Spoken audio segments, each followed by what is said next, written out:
Welcome to this class on the topic of business, the business planning process. This is a large topic and we've broken it into 3 different videos. So in this video we will talk about an introduction to some of the more basic concepts, and it will be pursued further in the later videos. So let's start with dealing with uncertainty and look at planning in general. Planning is just the process of coping with uncertainty by formulating courses of action to achieve specific results. That's what planning is trying to do. It's trying to deal with the uncertainty that's around all of us, and certainly when we're looking into the future and the future course of events that may affect the business, planning is essential. There are 3 types of uncertainty that we can identify immediately. First one is called state uncertainty. These are forces external to the business that can generate uncertainties. A banking crisis, or exchange rate movements, or movements in the rate of interest, inflation, unemployment, social unrest. There are many factors outside of the business that can lead to uncertainty about the market, about the future course of the business, about profitability, about just about every aspect of the business. So state uncertainty, external forces. We also have the effect uncertainty. Now, this is when external forces are unpredictable.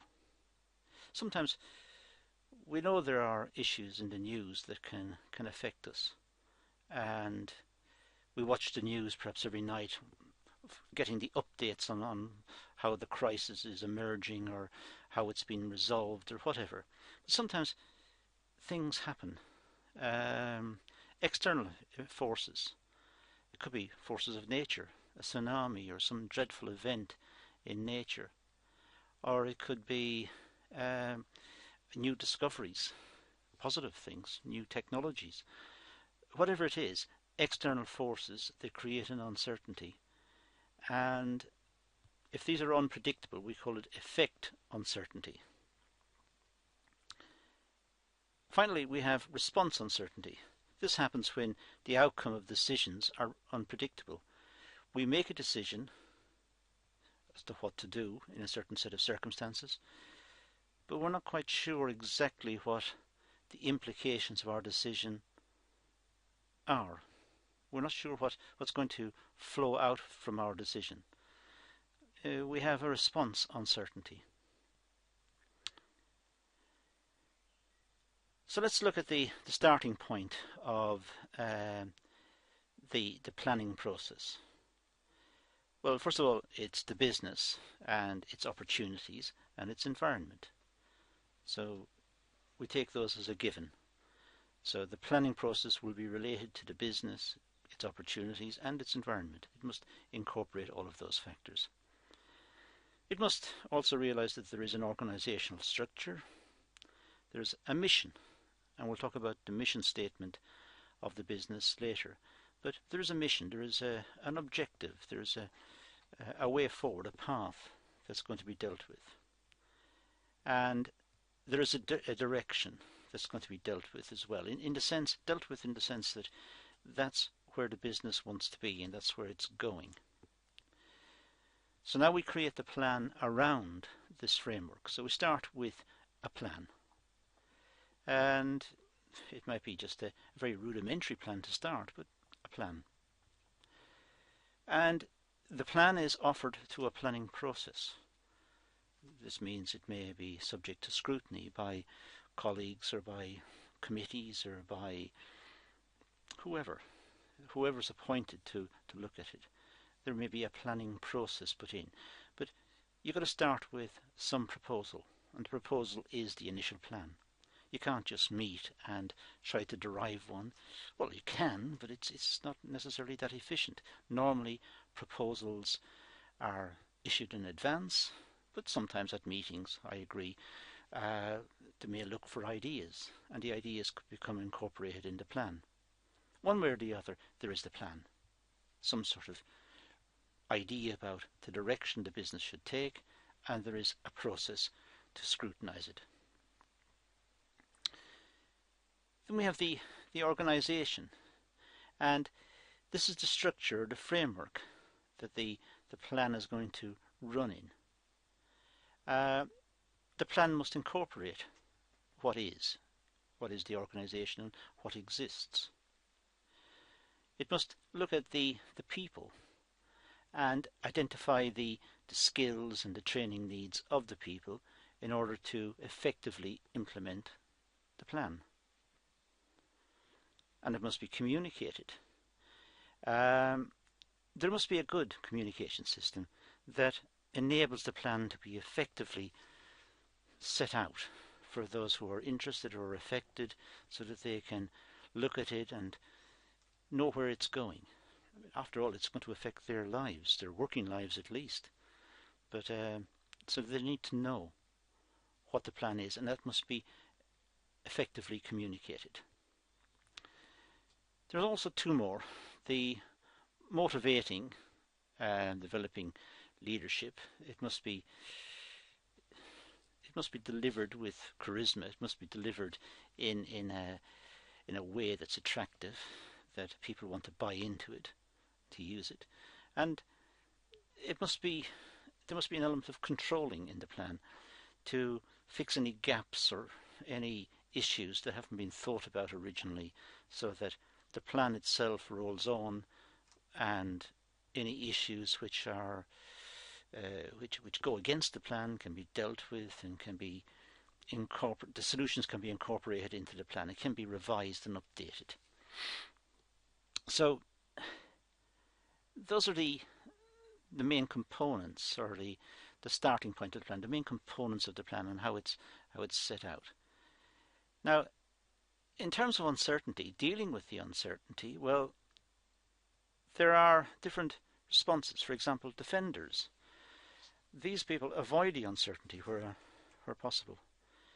These are very conservative people who don't want to have risk or uncertainty in their lives. They want to have a secure, more traditional view of life. They don't want to innovate or to have new developments. They want to carry on doing what they're doing now. In a highly dynamic world, these people have problems, because the world is changing, and it's been changing rapidly with the advent of better technology, particularly in the last maybe 20, 30 years.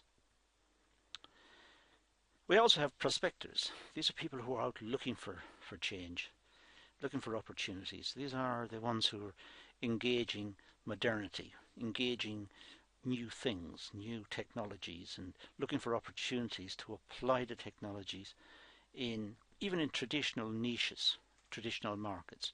But because of the technology, they're able to cut costs, deliver a more efficient product, a better service, whatever. These are the ones who are more likely to be around in terms of technology in the future. These are the prospectors. Not all of whom will succeed, of course. Many will fail. Many will be idealistic, and the business won't work. So we've identified two types so far: the defenders who don't like innovation, and the prospectors who love it and want to go for it. We also have analyzers. Now, in contestable markets, by contestable I mean markets that it's easy to join in, the analyzers look and imitate the successful ones. There are no barriers to entry, or very few barriers to entry, no restrictions on getting in. So they look around and think, who is doing best? What's the nature of the product? Can we imitate it? Because in imitating it, they're avoiding the research and development costs. They're actually reducing the uncertainty. The product is tried and tested by somebody else, and they jump on the bandwagon. And we also have reactors. Reactors are investors who respond to problems rather than anticipating them. a situation arises, there is a problem, they didn't make any effort to anticipate the problems, to have a solution ready. They just simply, there is a problem, we will fix it now. So reactors just wait for it to go wrong and then worry about it.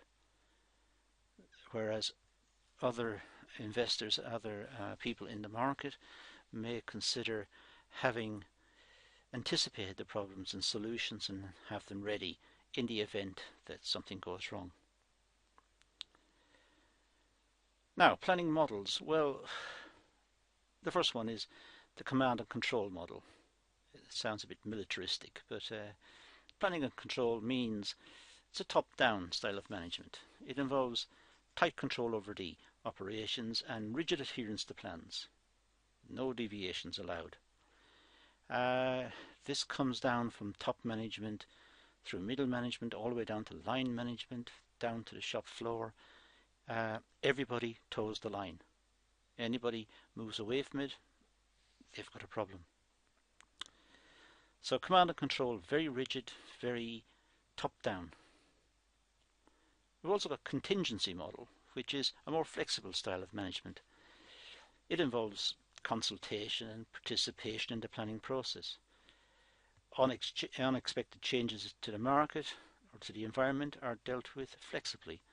It involves negotiations and collaboration and meetings and drawing up the plan, revising the plan, incorporating different perspectives. So it's a much more flexible, certainly not the command and control model, which is absolutely rigid and fixed from the top down. So what is a plan? Well, put simply, it's a specific document with the intention of to do something. It's to act in a particular way. And a good plan should state the objective, it should state where it's going and how it's going to get there, what are the means. So it should state what is to be achieved, when it is to be achieved, and how it will be achieved.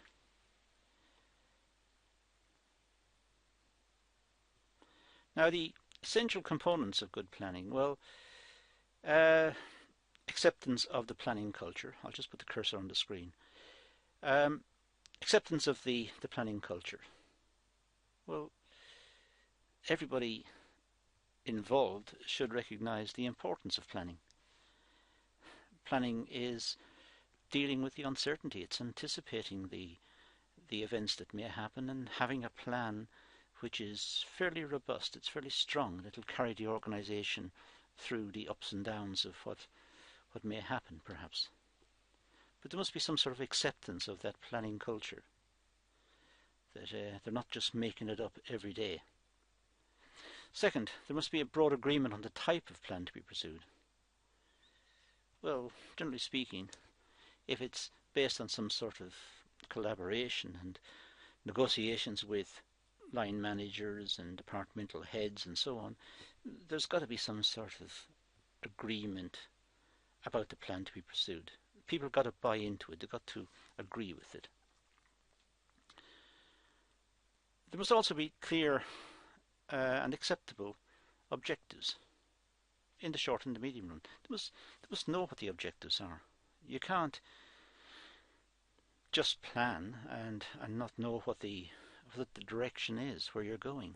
It's not a plan. You've got to have a direction, and they must be clear, and people must buy into those, and they must agree with them. Otherwise, they're not going to work to achieve them. If they don't agree, they're not going to commit to it. So there must be agreement, number 4. There must be agreement about priorities. What's needed immediately, and what's needed next, and what's the sequence? How is the plan ordered? What are the priorities of the business, and how are they going to be achieved? It must be clearly stated. And there must also be agreement about the structure of the planning and control cycle. The way in which the plan is developed and implemented and monitored and updated. There must be some agreement about how all of that works. Now let's look at the organisational mission. A mission statement is a formal but clearly written statement in the public domain, so everyone can see it, and it has the following characteristics. First of all, it explains and defines the organisation for its key stakeholders. So the people who are interested in the organisation can get a clear statement of what the organisation is about. Second, it creates a positive image of the organisation. It's a very short statement. A mission statement is very, very short, so it needs to put across in a positive light what it's doing. So it normally creates a very positive image of itself. And of course this inspires the stakeholders, because now the stakeholders have an idea of what the business is in a very short statement.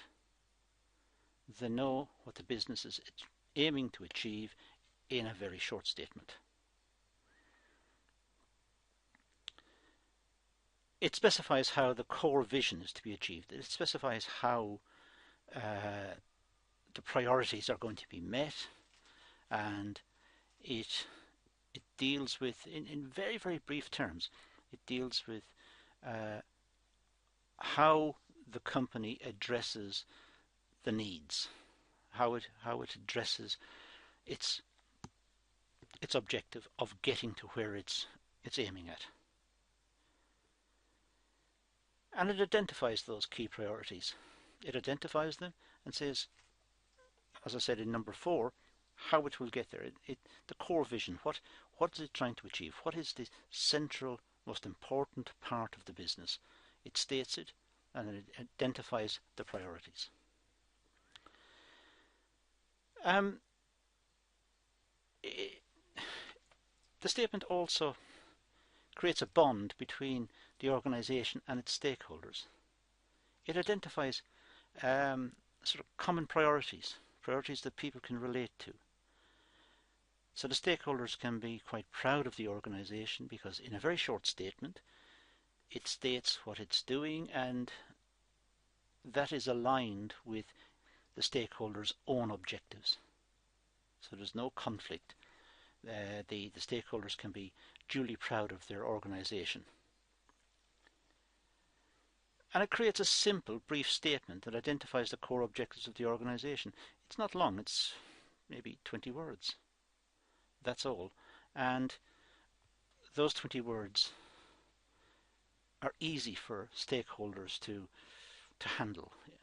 Handle in the sense that it all boils down to those 20 words. This is what the objective of the organisation is. This is what the company is aiming for. This is how it's doing it. These are its priorities, and the priorities are similar to the stakeholders' own priorities.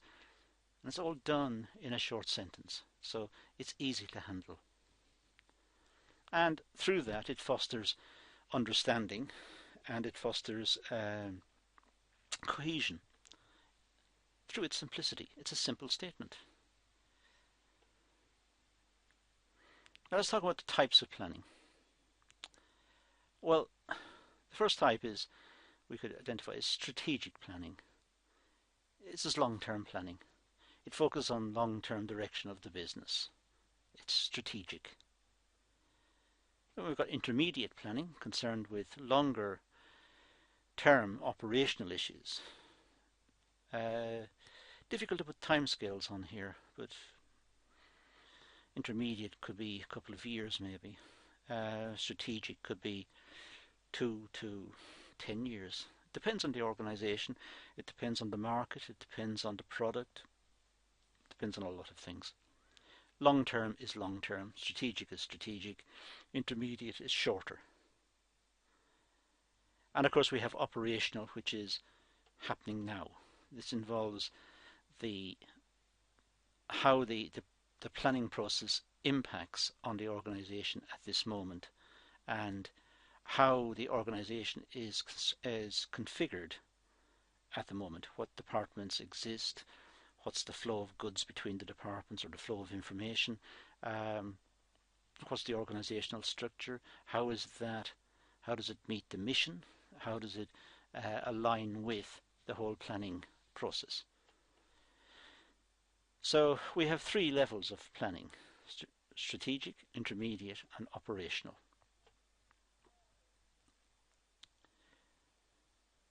Strategic, generally speaking, is done by the top management.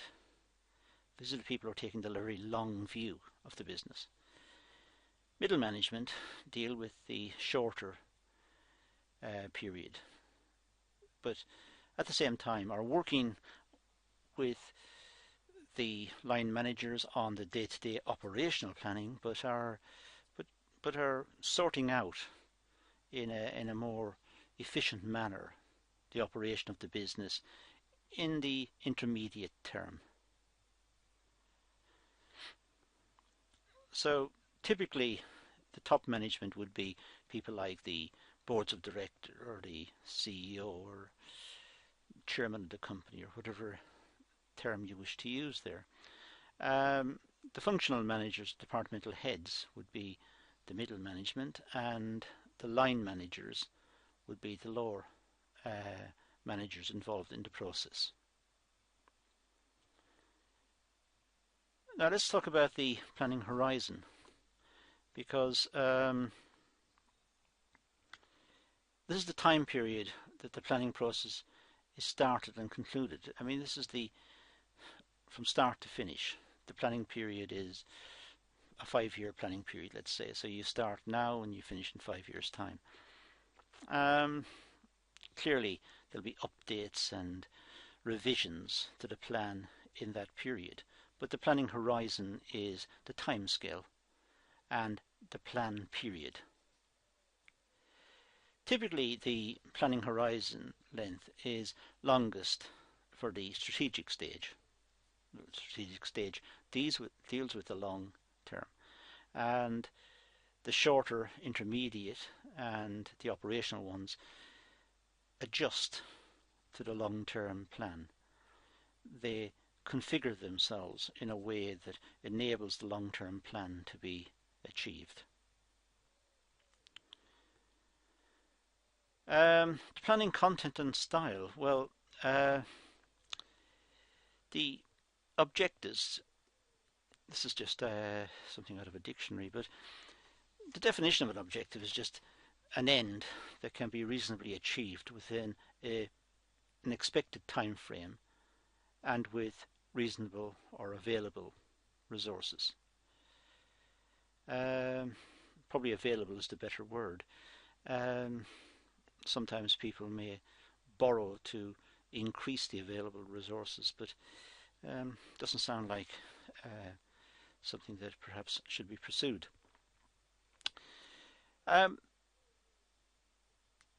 So if we're writing good objectives, so the objectives should be measurable. That's ideally the case. If you can express something quantitatively, it's hard, it's measurable. Anything softer or qualitative, that's negotiable and maybe subjective as well. So the objectives ideally should be measurable, should be quantitative.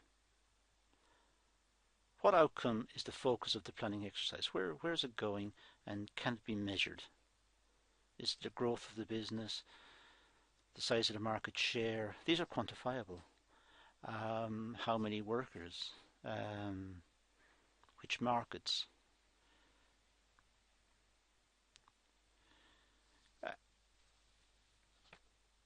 It's necessary to know when the product is required. If it's a new product in a dynamic market, the market is changing. The rest of the world is not going to wait. So what's the time period?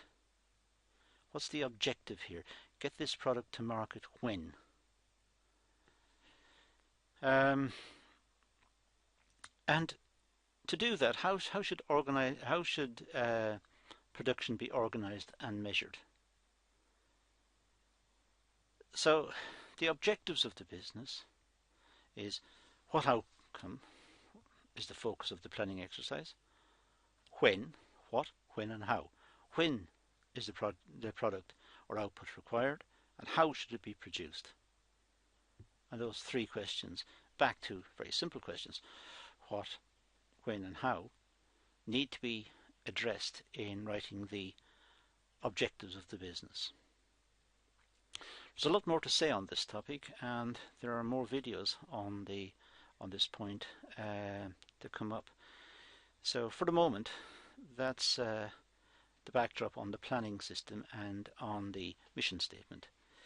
So we will deal with the others as they in separate videos. In the meantime, thank you for watching.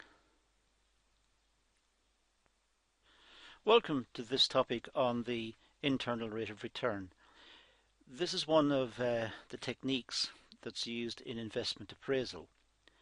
This is a discounting technique very similar to the net present value, which is dealt with in a separate video.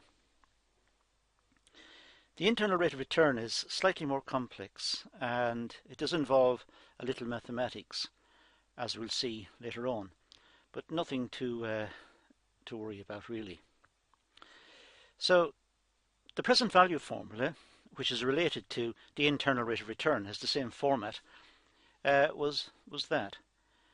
And just to recap for a second, if I put the cursor on the square, here we have a stream of income over a period of time, the life of the asset, the life of the investment. And here's the rate of interest, and we discount the stream into the future, the stream of returns, by the rate of interest to give us the present value of that sum of money. In this equation, of course, we've got one variable, we've got one unknown, which is the present value, and everything else we're given that the stream of income is into the future and the rate of interest. Please note, of course, that the stream of income going into the future is just an estimate. We can't know the future, we can't know it with certainty, and therefore we use estimates of the likely returns in the future. The internal rate of return finds the value of the discount rate that makes the net present value equal to 0. So it's the same formula really, but it's just solving something differently. It's saying if we have the stream of returns in the future from the investment, whatever they are, year 1, year 2, year 3, and so on, and if we know what the cost of the investment is, which we should do because it's happening now, then we would solve for this one here, the internal rate of return. In other words, we're looking for an internal rate of return that will balance the future stream of income with the cost of the investment.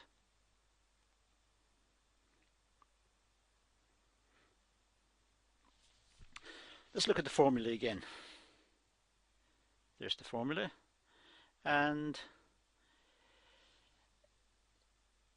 we know what the present value is. It's well, it's the cost of the investment, which is happening now. So we know that with certainty.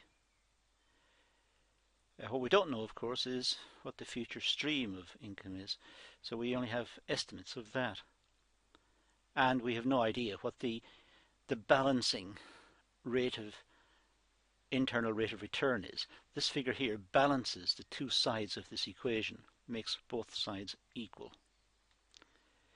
That's the formula we actually use. The cost of the investment, the future stream of returns, and we're trying to find I, which is the internal rate of return. So this is the formula we're going to play with, this one here. This is the one which concerns us. And we'll see that the problem arises here for time periods greater than 2. Because if you notice here, we've got to the power of n. Well, once we get into 2, 3, 4 time periods, n to the power of 4, we can't calculate it. it's very, very difficult, and we'll be forced into trial and error and different techniques. However, if we can find it, the rule is simple. If the internal rate of return, the return on the asset, exceeds the rate of interest, what we paid to borrow to fund the investment, then the project should be carried out. If you can get a rate of return on the investment of 10% and it costs you 9% to borrow the money, you're making 1% profit. Perhaps it's worth doing. Conversely, if the internal rate of return is less than the rate of interest, then the project should be rejected. Let's have an example. Let's say there's an investment opportunity which costs £100,000 and it yields a one-off return of £108,000 in 1 year's time. Now, if the rate of interest is 9%, should the investment be undertaken? Well, let's put in our formula, which is there. And now let's plug in the information into the formula. Well, we know the cost of the project, it's 100,000, so C is equal to 100,000. The stream of income in the future, well, there's only one of them, which is 108,000 in a year's time.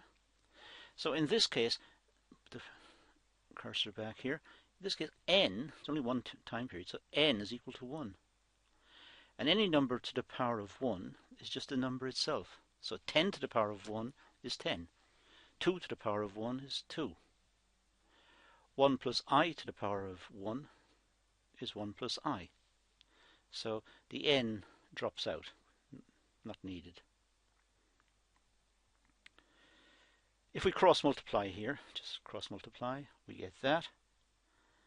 And just dividing across, or just moving getting rid of the brackets, I should say, gives us this, and subtracting 100,000 from 108,000 gives us 8,000 on the right hand side. So 100,000 I equals 8,000, divide by the 100,000, and we get 8%. So that's the upshot of this calculation, that the machine or the investment gives us 8% return, but we pay 9% to borrow the money to fund it. So don't do it. This project fails, is not undertaken. Let's have a different example. A project, say, again 100,000, and has two returns only, one next year and one the following year. These returns are 60,000 and 65,000 pounds respectively, and the rate of interest in the bank, let's say, is 8.5%. So should we undertake the project? Back to the formula, which is there. Here in this case I've extended the formula, so the first time period, the second time period, plus plus plus plus, and the nth time period, some time period in the future. In this case we've only got two time periods in our question, so we'll be cutting it off at A2 on this one here. So the formula really looks like the one we've got there. Now let's insert the information into the question. Right, so that's inserting the information. We've got 100,000 is equal to, in the first year we get 60,000 back, in the second year we get 65,000, but we have got this little square term here, don't forget. To solve this you really need to be familiar with quadratic equations, so think back to your school days. It's not difficult, but we just have to confront it. So multiply each of the terms here by 1 plus I squared, so we get that times 1 plus I squared. We get equals 60,000 times 1 plus I, because this one here would cancel out part of that, and that's squared. So our equation would look like this. We've multiplied up equals that plus that. Now we need to tidy this one up and solve it. Find a value that balances the two sides. So we need the rate of interest here, which equates the two sides. Balances the right hand side over here with the left hand side C.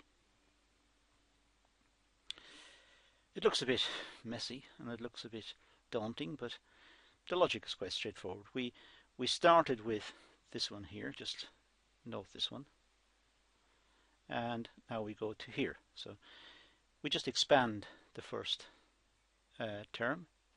So when 1 plus I squared is equal to 1 plus 2I plus I squared. Get rid of the bracket and we get that. Multiply everything inside the bracket by 100,000 and you get this, which is equal to, just tidying this lot up here, 60 plus 65,000 is 125,000 plus this one. And collecting everything onto the left hand side gives us the standard form of a quadratic equation. This one is not easy to solve, so we divide out by 1,000 just to make it a bit easier to do the arithmetic, to do the calculations. And we would use the quadratic formula, which you've bumped into back at school, chances are, which is equal to that. Now, insert the figures in here. This is a standard formula, so we can easily substitute the figures in there and we would get this. Actually, it's the same as this one. I just duplicated those. Sorry about that. Anyway, we get this one, which gives us this one here.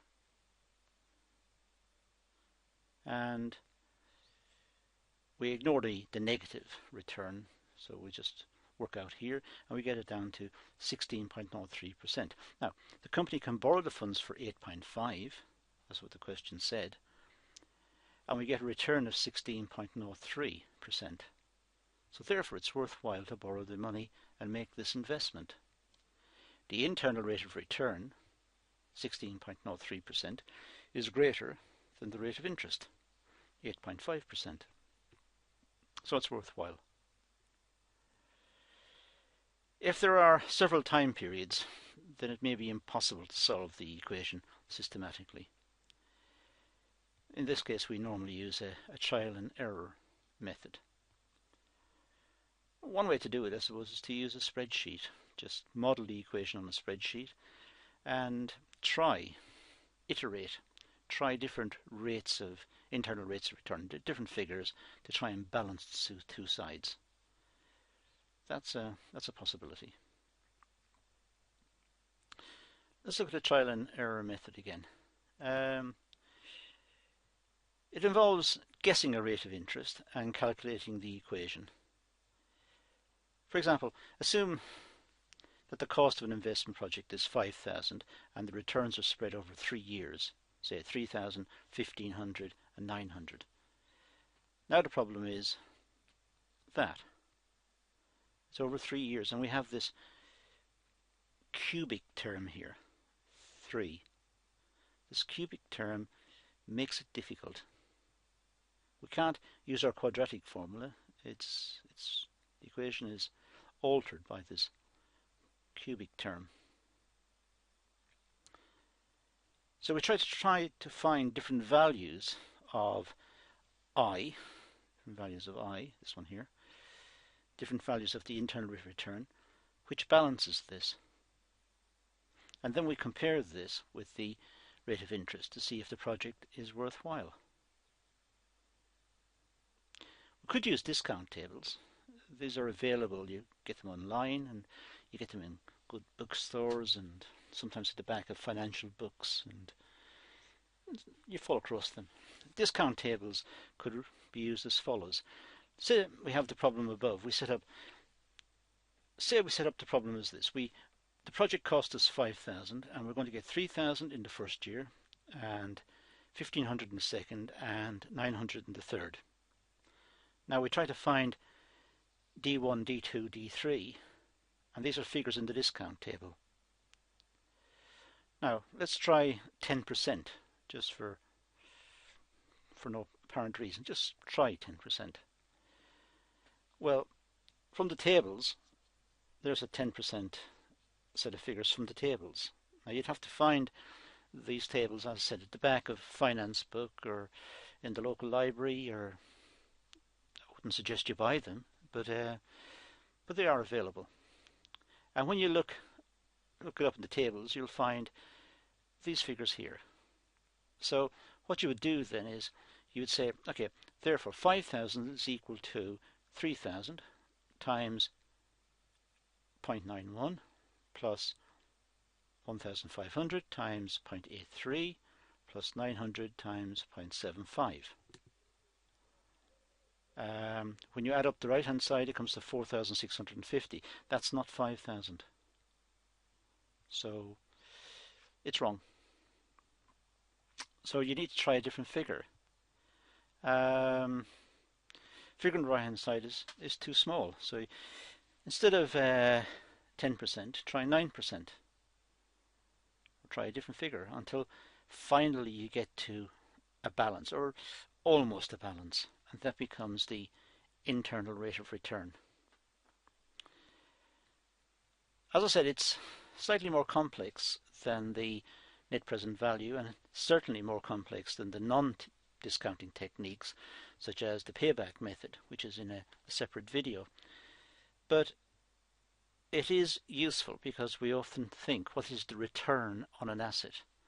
And then we compare the return on the asset to what we would have to borrow the money to purchase the asset. So it is popular in that sense. It is spoken about, and it's one we should be familiar with. But essentially it's just finding the return on a specific asset and comparing it to the market rate of interest. So that's our introduction to the internal rate of return discounting technique for investment appraisal. Thank you for watching.